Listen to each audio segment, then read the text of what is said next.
بسم اللہ الرحمن الرحیم۔ السلام علیکم میرے پیارے بھائیوں اور دوستوں۔ حضرت یعقوب علیہ السلام کا مالک الموت سے بھائی چارہ تھا۔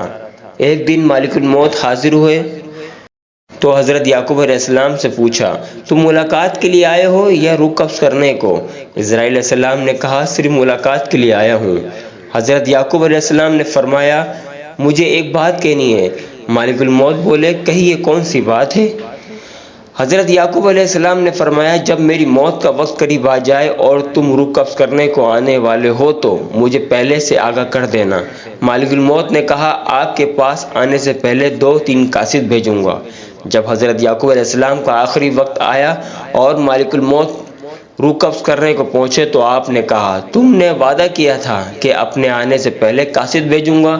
اسرائیل علیہ السلام نے کہا، میں نے ایسا ہی کیا تھا۔ پہلے تو آپ کے سیاہ بال سفید ہوئے، یہ پہلا قاصد تھا۔ پھر بدن کی چستی و توانائی ختم ہوئی، یہ دوسرا قاصد تھا۔ اور بعد میں آپ کا بدن جھلک گئے، یہ تیسرا قاصد تھا۔ اور ہر انسان کے پاس میرے یہی 3 قاصد آتے ہیں۔ اللہ تعالی ہمیں بھی مرنے سے پہلے قبر و آخرت کی تیاری کرنے کی توفیق عطا فرمائے، آمین۔ مزید ایسی ہی ویڈیو دیکھنے کے لیے میرے چینل کو سبسکرائب کریں، لائک کریں اور شیئر کریں۔